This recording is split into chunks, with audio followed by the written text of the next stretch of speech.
Good morning, cadets. In the previous session, we have discussed about the vibration of air column in a closed pipe, one end closed and one end open. In a pipe in which one end is closed, the help of water surface, and other end open. Now let us discuss the next one, vibration of air in an open pipe where both the ends are open. Open pipe where the both ends are open, right? You can think of a flute wherein both ends are open.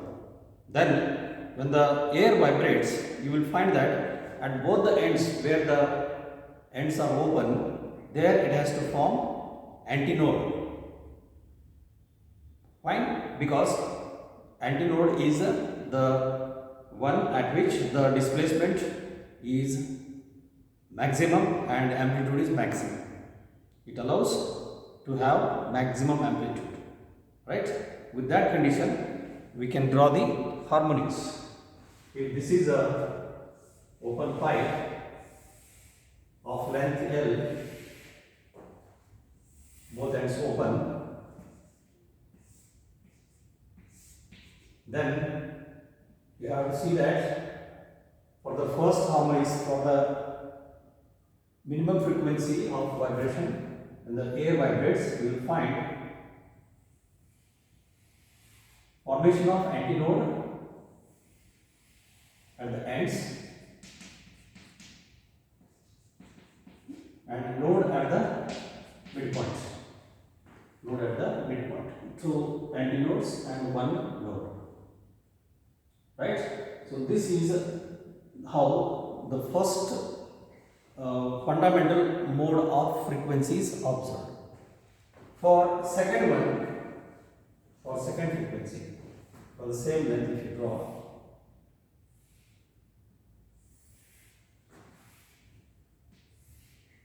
here you have two nodes and two antinodes.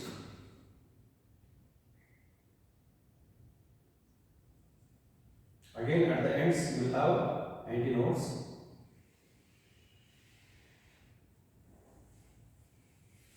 Right?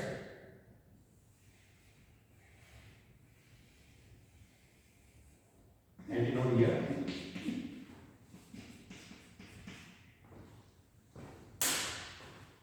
And here you will find formation of nodes. Two antinodes and two nodes, right? This is for second harmonics.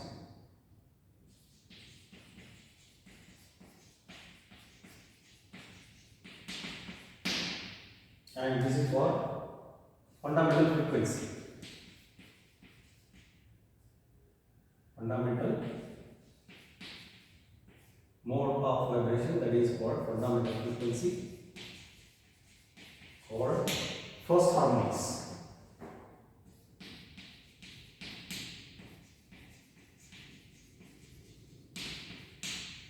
So, what is the corresponding value of frequency? That is the question. Now, here the wavelength corresponds to 2L. The first mode of vibration, for the first mode of vibration, the first wavelength corresponds to 2L. This is fundamental wavelength.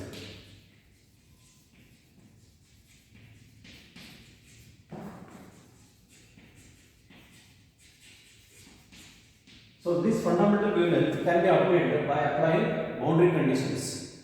You have to see that this is of length L and you have to take the center one as origin, so that on either side you will have plus L by 2, minus L by 2, right?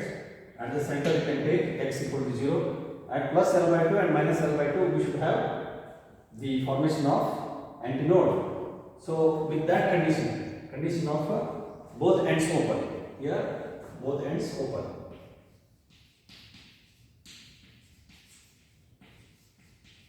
and both ends open, maximum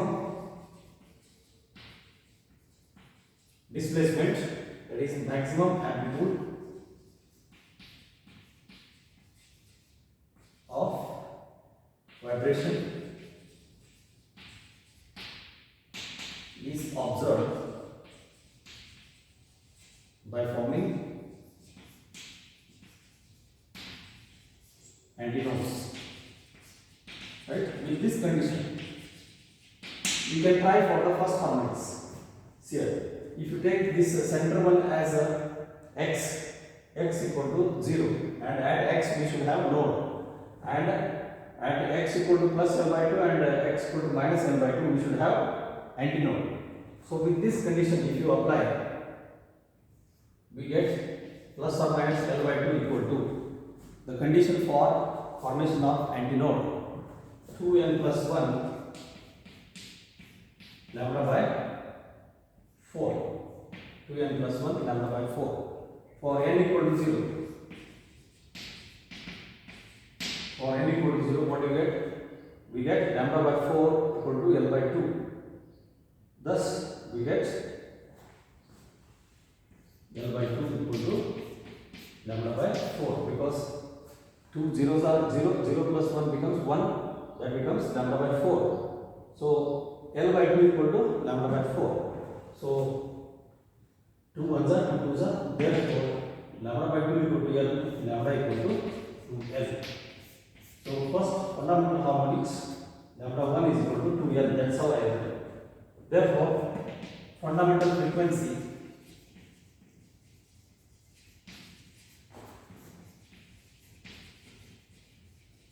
that is first harmonics mu1 is equal to, as we have done earlier, speed of sound divided by wavelength, that is lambda 1. So it becomes V upon 2L.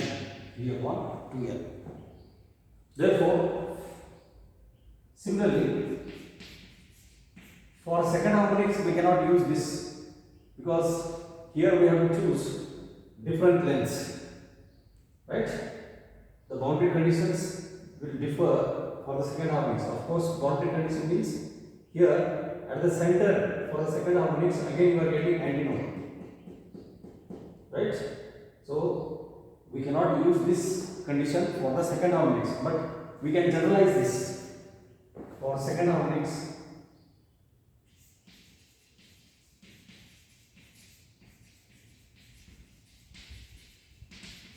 We get, for second harmonics we get mu2 equal to 2 times mu1. For third harmonics, so that's what, mu2 is equal to 2 times mu1. So that becomes 2 into V upon 2L. V upon 2L, so it becomes V by L. So the corresponding wavelength here is lambda 2 equal to L. Lambda 2 equal to L. Here lambda 1 is equal to 2L. Lambda 1 is equal to 2L. Right? So for second harmonics it becomes 2 times mu1, that is V upon L. Similarly for third harmonics,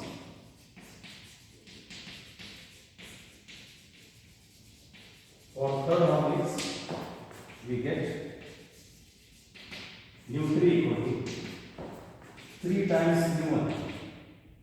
3 times mu1, that is 3V upon 2L. 3 times mu1, 3V upon 2L. So in general, for nth harmonics,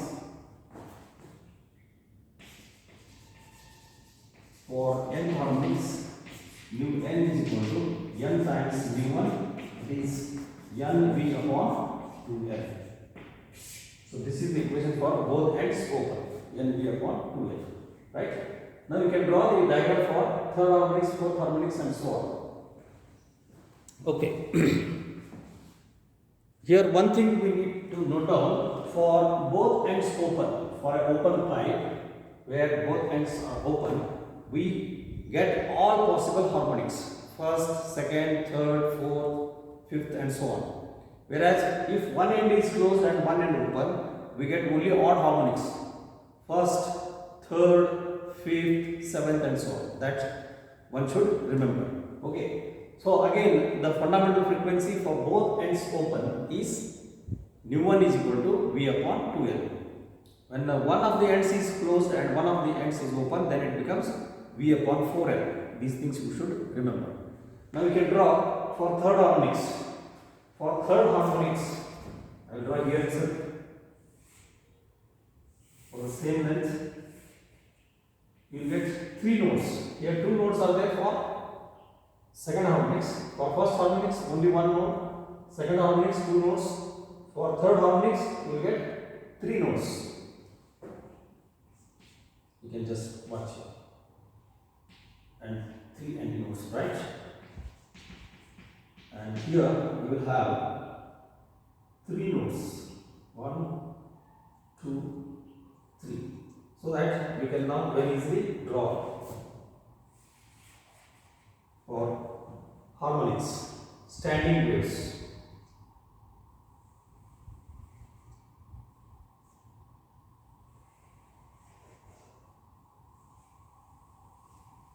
Right?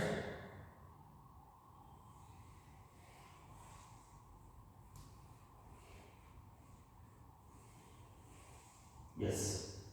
Here we will find 1, 2, 3. 3 notes. And correspondingly, you can see antinodes, 4 antinodes.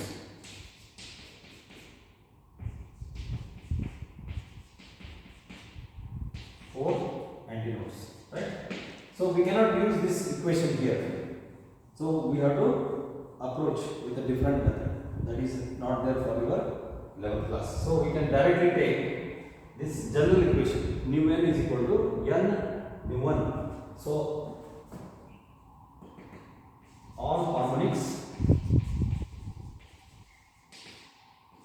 are possible.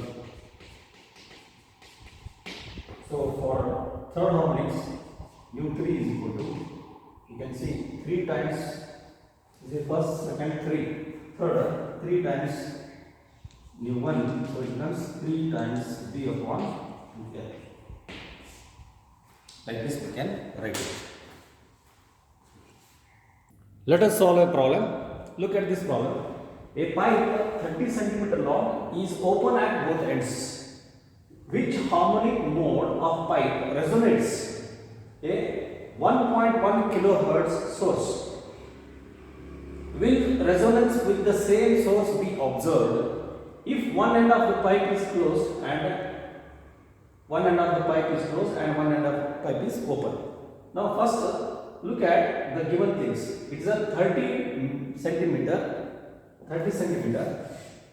pipe with both ends open. L is equal to 30 centimeter. That is equal to 0.3 meter. This is given. Both ends open. It resonates with, suppose a source of sound of 1.1 kilohertz is brought here.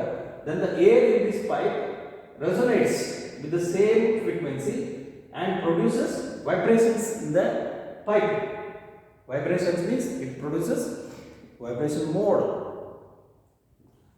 modes of vibrations of the air when it resonates, right? Will resonance with the same source be observed if one end of the pipe is closed? Now take the speed of sound in air as 330 meter per second. Which harmonic mode you are supposed to find out?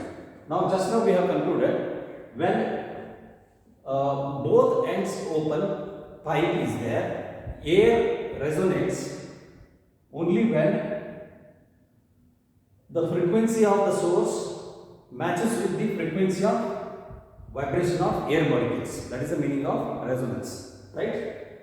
At that resonance we get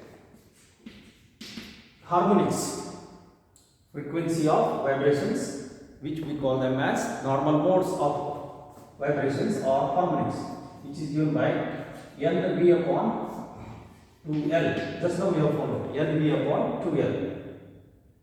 Here you are asked to find out which harmonic, means you are asked to find out N, right? Here mu N is given 1.1 kilohertz. Now let us find out N. So before we find out N, speed of sound is given 330. So just write it as 330 divided by 2 into L. L is 30 centimeters, so it becomes 0.3. So here 1.1 kilohertz is given. Nu N is equal to 1.1 kilohertz. 1.1 kilohertz means 1.1 into 1000 hertz. That becomes, you can just see here 1 0 cancels, so it becomes 1100 hertz. 1100 hertz. So this is the frequency. Now substitute this 1100. Therefore 1100 equal to N into 330 divided by 0.6. 330 divided by 0.6. Now we can find out N. N is equal to 1100 into 0.6 divided by 330. 0 0 cancels. 11 3s are 11 10s are, right? So this becomes 6. 6 divided by 3. 6 divided by 3 becomes 2. So it becomes second harmonics. So N is equal to 2. That is second harmonics.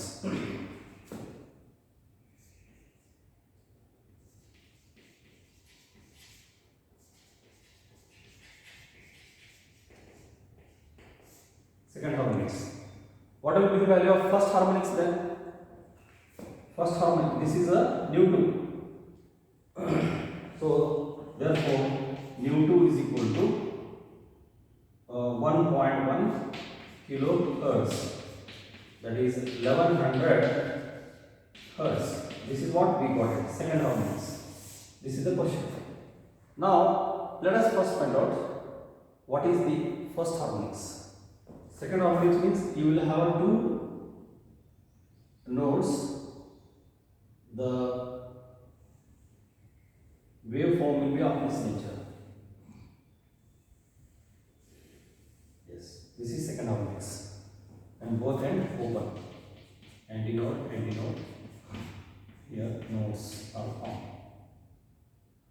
Now fundamental frequency.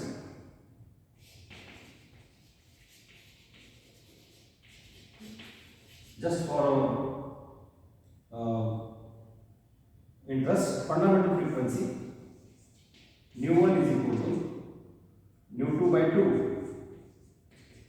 That is 1100 divided by 2. So it becomes 550 hertz. 550 hertz. This is the case of the fundamental frequency. You can also obtain V upon 2L. Look at this. V upon 2L. 330 divided by 2L. 2 into L, right? So if you cancel here, you will get 550. 550. Now if one end is closed, if one of the ends is closed and one end is open, then we are supposed to get only odd harmonics. In that case, first we will find out what is the fundamental frequency. Then we will calculate for this 1100 what is the corresponding harmonic, right? When one end is closed,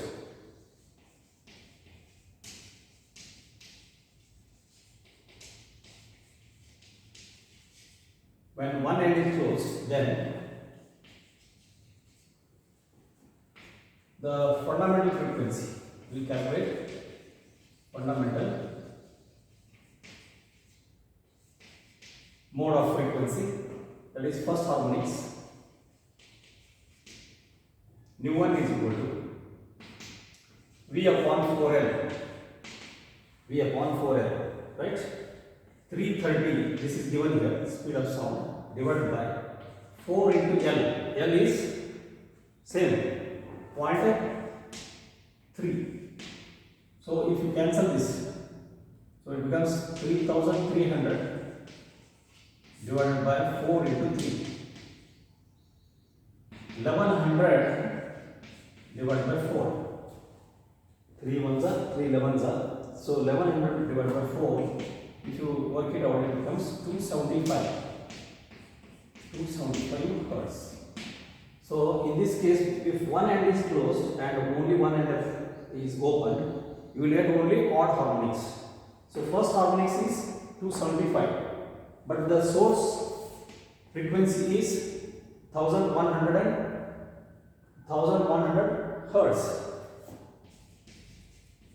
Source frequency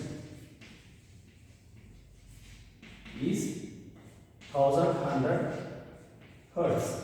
Therefore, possible number of harmonics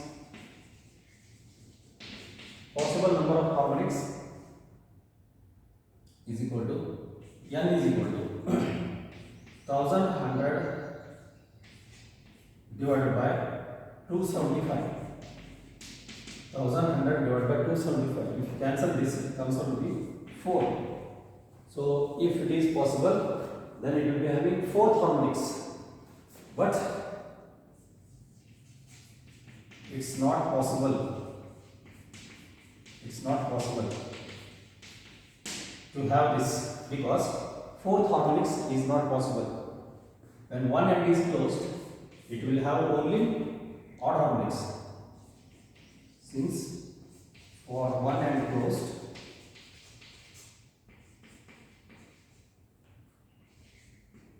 it will have only odd harmonics.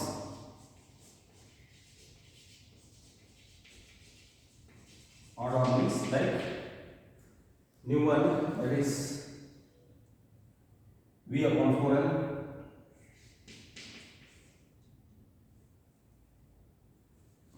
New one is equal to V upon 4L.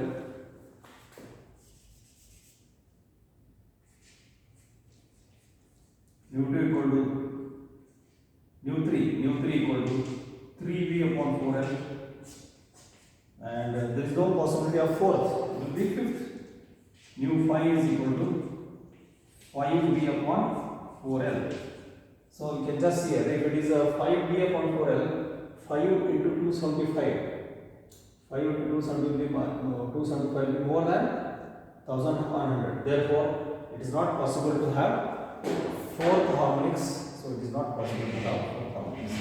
So it is possible to have 2nd harmonics only for both ends open. This is how we need to solve the problem.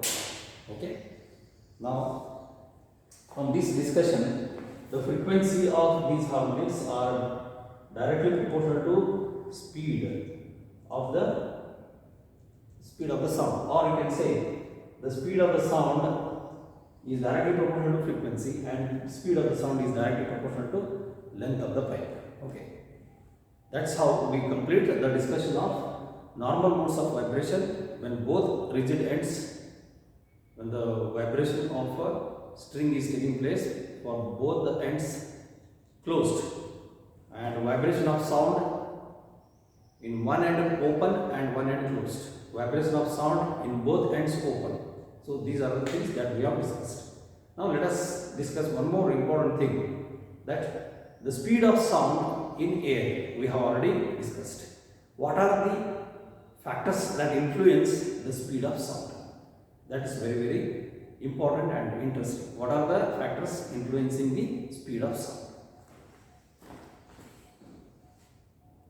Okay, let us discuss about the factors influencing the speed of sound in air. We have obtained Laplace-Newton's law. Laplace-Newton's law for speed of sound.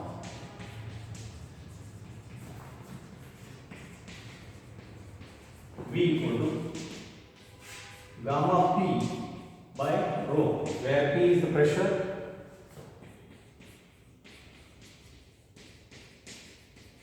Rho is the density, and gamma is ratio of the molar specific heats. Ratio of molar specific heats. So mainly one can think of the effects of pressure, effects of temperature, effects of humidity, effect of density, effect of wind speed. So we are discussing about what are the effects of temperature. If temperature increases, what happens to the speed of sound? If temperature decreases, what happens to the speed of sound? This is what we are going to discuss. Mainly first effect of temperature. Effect of temperature. To discuss about the effect of temperature, look at the given equation. V equal to square root of gamma P by rho. So we have ideal gas equation.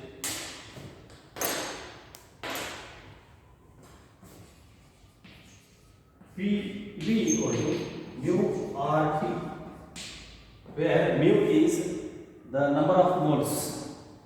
Mu is also equal to m by m naught, that is also equal to n by n naught, right? Where m is, we have discussed it earlier in the kinetic theory of gases, where m is the mass of n number of molecules of the sample, and m naught is the molar mass of Avogadro number of molecules of the sample. Where m is the mass of, you can say in terms of atoms also. If m is the mass of n number of atoms in the sample, considering that it is consisting of n number of atoms, and m naught is the molar mass of 1 mole of gas. Mass of 1 mole of gas consisting of Avogadro number n naught. Avogadro number of 6.02 into 10 raised to 23 number of atoms. What is that? Mass, that is m naught, right? So if you substitute here, we get PV equal to m by m naught into RT. M by m naught into RT. Now take this V to the right hand side. Therefore, P is equal to m by V into m naught into RT. Here, what is m by V? M by V is density. Therefore, it becomes density rho by m naught into RT. Right? So, I can replace this equation for P using this rho by m naught into RT. So, rho by rho cancels. Or I can write P by rho. P by rho is equal to RT by m naught. P by rho is equal to RT by m naught. Therefore, substituting this, therefore V is equal to gamma P by rho is RT by m naught, gamma RT by m naught. So that is how we get relation between speed of sound with the temperature. Gamma is constant, ratio of specific heats, m naught is molar mass of 1 mole of sample, and R is the universal gas constant. So only variable is temperature T. Therefore, V is directly proportional to the square root of absolute temperature. Right? If V is the speed at 0 degrees Celsius, V naught is the speed at, if V naught is the speed at 0 degrees Celsius, you know what is 0 degrees Celsius? 273 Kelvin. 0 degrees Celsius is nothing but 273 Kelvin. Then V naught can be found out using gamma R into 273. Suppose it is taken as T naught divided by m naught. This comes out to be 331 meter per second at 0 degrees Celsius, which is already being found out. right? We have discussed this while discussing the meaning of Laplace Newton's law, right? This one. Now, at any temperature T, if V1 is the speed, then V1 is equal to gamma RT divided by M naught. So if you take the ratio of V1 by V naught, so we get interesting relation. V1 by V naught. You see, everything cancels, leaving behind only temperatures. T by T naught under root. T by T naught under root. Where T is the temperature which is given by 273 plus small t, temperature in degrees Celsius, divided by 273. This now we get V1 by V naught. Therefore, V1 is equal to, you can see here, V naught into 273 plus T degrees Celsius divided by 273. So, you can see that as temperature rises, the speed of sound also increases. So, that is evident from this equation. Thus, as temperature rises, V also rises. Temperature rises, the speed of sound also increases. As temperature decreases, speed of sound also decreases. It is calculated that there is going to be 0.6 meter per second increase in speed. 0.6 meter per second increase in speed per degree rise in temperature. So it is calculated that 60 centimeter, 0.6 meter means there is going to be 60 centimeter per second increase in speed of sound per degree rise in temperature. That's how the effect of temperature is influencing the speed of sound. This is first. Second one, let us study the effect of pressure.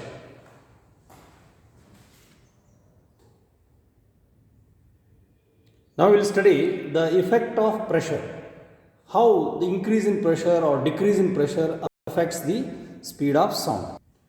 Effect of pressure. Again, writing the equation V equal to gamma P by rho, where rho is the density of the air.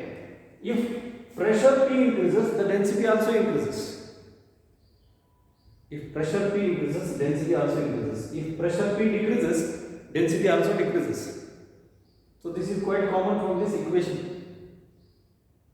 Or if you say that if there is a variation of temperature, then only if pressure P increases, if it is followed by increase in temperature, then only speed of sound will be affected. Otherwise, if temperature is constant, as pressure increases, rho also increases. If temperature T is constant, as pressure P increases, rho also increases. Rho means density. The density also increases. Therefore, ratio P by rho ratio remains constant. Therefore, there is no influence of pressure on speed of sound. There is no effect of pressure on speed of sound when temperature is constant.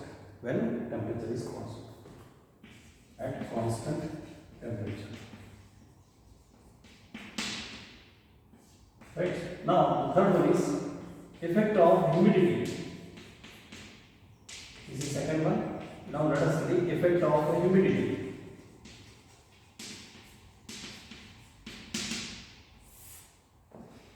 Humidity depends on the amount of moisture present in the air.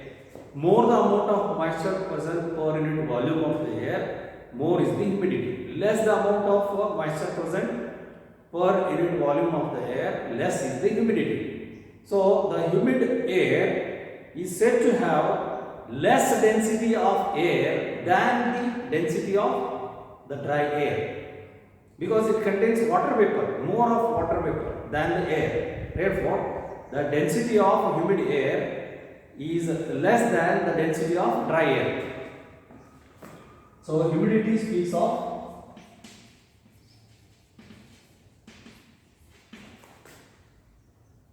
humidity is measured as amount of air, amount of water vapor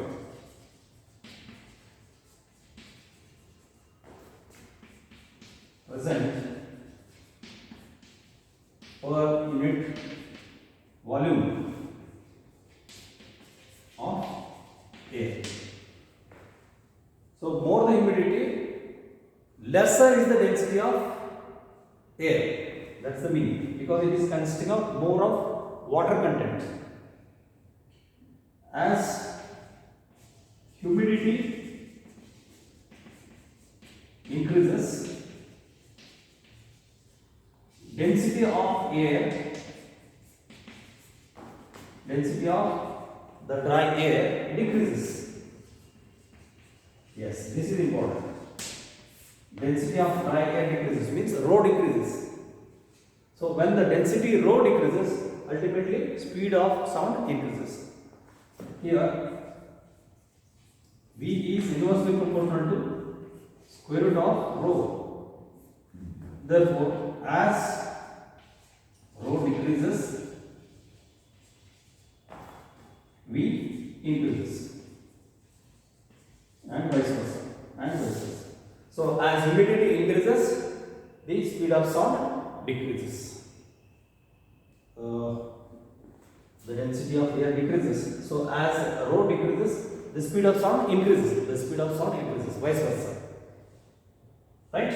So, if the humidity decreases, then the density of air increases. If the density of air increases, then the speed of sound increases. So, directly we can say there is an effect of humidity. If there is a more humidity in the air, then the speed of sound in the air increases. Speed of sound in the air increases. As humidity increases, speed of sound increases. As humidity decreases, speed of sound decreases. Because as humidity increases, the density of dry air decreases. So, V is inversely proportional to square root of density. So, as the density of dry air decreases, the speed of sound increases. Right? This is the effect of humidity. The next one is wind effect, speed of wind effect. That is also affecting the speed of sound. If there is a wind blowing against the speed of sound, then the net speed of sound becomes V minus W, where W is the speed of sound. So, speed of sound decreases. If there is a wind blowing in the direction of source of sound, in the direction of propagation of sound, then speed of sound is added with the speed of wind. If you take wind speed as W and speed of sound as V, then if both are blowing in the same direction, wind also as well as sound is propagating along the direction of wind, then speed of sound increases, because now the net speed becomes V plus W. If it is in the opposite direction, it becomes V minus W. If it is in the same direction, it becomes V plus W. Therefore, there is an effect of wind also on the speed of sound. The wind is blowing in the same direction as the direction of propagation of sound, the speed of sound increases. If wind is blowing in the opposite direction, speed of sound decreases. Right? This is fourth factor. Then the fifth factor is about importance of wavelength and amplitude. what about effect of wavelength and amplitude? There is no effect of wavelength and amplitude because V is equal to square root of gamma p by rho. So this equation doesn't have any term containing wavelength and amplitude. So the speed of sound does not depend on the wavelength of sound, as well as the speed of sound does not depend on amplitude of sound. So V is independent of wavelength and amplitude of sound. Amplitude means loudness. See, more the loudness of sound, we may think that speed of sound will be more. It's not like that. Intensity of sound will be more. More the amplitude of sound, more will be the loudness. More will be the loudness. More is the energy carried by the sound. So more is the intensity of sound, but it doesn't mean more is the speed of sound, right? Speed of sound is independent of loudness. Speed of sound is independent of amplitude. Speed of sound is independent of wavelength. So these are the effects. That's how we discussed 4 factors. Importance of temperature, effect of temperature, effect of pressure, independent of pressure at temperature T, and then effect of humidity, then what is the influence of wavelength and amplitude. So that's how we conclude today. The next video we will discuss about the last important phenomenon called as beats. Thank you. Have a nice day. Bye.